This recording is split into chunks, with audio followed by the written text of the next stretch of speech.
I can foreclose judicially, regain possession of the real property, and collect a deficiency judgment against the borrower. So in all 50 states, you can file judicially. Most people don't know that.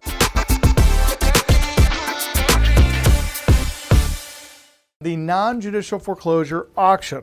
The notice of default starts the foreclosure process. 90 days in most states for the borrower to reinstate the loan. If the 90 days passes and the borrower has not brought the loan current, the bank or the title company advertises the foreclosure auction or trustee sale in the legal notices section of the newspaper. The ad must run at least once a week for 3 consecutive weeks, with the final ad 1 week prior to the sale date. The public outcry then takes place on the steps or in the lobby of the county courthouse, and the bidders must be ready to pay immediately or show proof of certified funds for the required deposit, and balance must be delivered within 24 hours of the sale, and the trustee's deed is issued after sale is complete.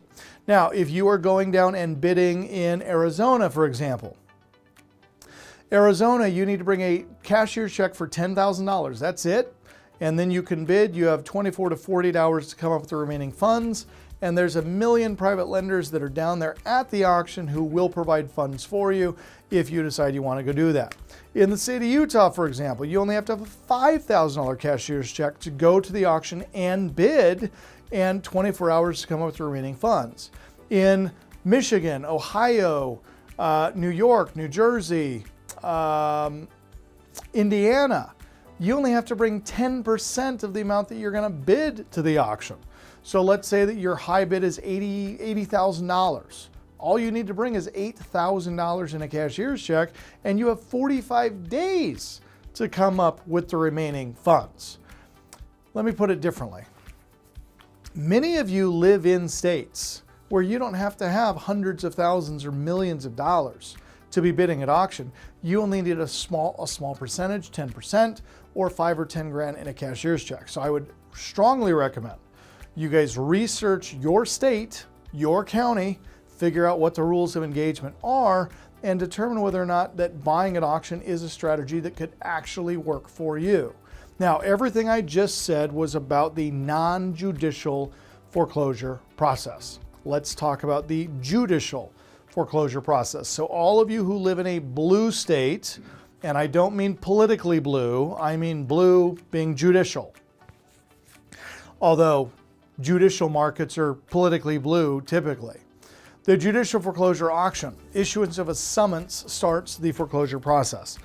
The defendant is given a specified amount of time to respond. Time passes. The borrower has not brought the loan current. A default judgment is entered based on the amount owed to the lender, and a judge will order the property to be sold at auction. Now, in a judicial market, the foreclosure sale will be conducted by the sheriff.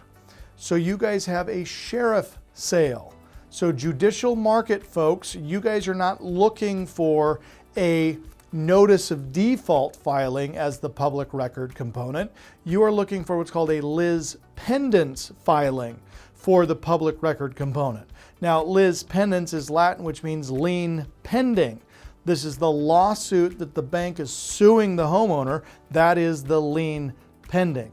So you guys are looking for lis pendens as the legal document to begin the process and to start marketing and engaging with the homeowner, okay? The sheriff's sale is advertised similar to a trustee sale except for these differences.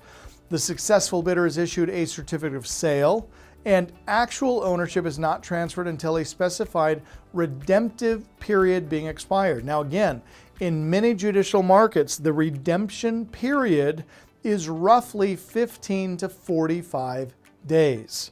Please write that down. That redemptive period is really important. Now, if you are in the state of North Carolina, you guys have what's called an upset bid process, where even if the property goes to auction, sells to a third party, you can upset the bid. You've got 10 days to go in there and outbid the highest bidder by 5%. You can upset the bid, and now if nobody upsets your bid in 10 days, you're the successful bidder. So that's my point. Every state has a very different and interesting process that you guys need to become familiar with. Secondly, the previous owner still has the opportunity to deliver funds to satisfy the court's judgment. Now, here again, you guys that are in a judicial state where there's a 45-day redemption period, did you know that you can purchase a homeowner's redemption rights? So, for example, you're in the state of New York. You go down to the courthouse and you see somebody buy a house for 150 grand. And you think, oh my goodness, that was a great deal. I should have bought that house for $150,000. Did you know that you can track down the owner of that property, explain the process to them and say, by the way, you have 45 days to bring the loan current. So the guy who bought your house paid 150 grand. If you can come up with 150 grand in the next 45 days, you can literally buy your house back. And they might say something like, well, I don't want to deal with it. I'm done. I'm tired of it. That's when you say, did you know that your redemption rights are transferable? And they're going to go, what does that mean? I will give you $5,000 to purchase your redemption rights, Mr. and Mrs. Homeowner. Buy the redemption rights, go back to the investor who bought it for 150 grand, and now guess what? You just bought the house for $155,000 because redemption rights can be sold, they can be traded, they can be bartered, they're transferable. And most people don't know that, and even those that do know that typically aren't doing a whole lot with that information, unfortunately. But there's so many nuances to this that there's a tremendous amount of opportunities to make money. Now, if the owner does not redeem the property within that redemption period, the successful bidder is issued a sheriff's deed and given full rights to the property. Now, something else that I want you guys to write down in your notes as it relates to judicial foreclosure sales or sheriff sales. A judicial foreclosure sale can be held in any of the non-judicial foreclosure states. So let me say that differently so it's maybe a little easier to understand. In all 50 states, I can foreclose judicially on a homeowner. Now, the reason that I would choose to foreclose non-judicially is it's faster. But if I believe that the borrower is hiding assets, that they have the ability to pay the mortgage in full, they just don't want to pony up the cash, I can foreclose judicially, regain possession of the real property, and collect a deficiency judgment against the borrower. So in all 50 states, you can file judicially. Most people don't know that. Now, why would I file judicially normally in a non-judicial market? It is typically where the homeowner or the borrower has passed away and we cannot serve them proper notice.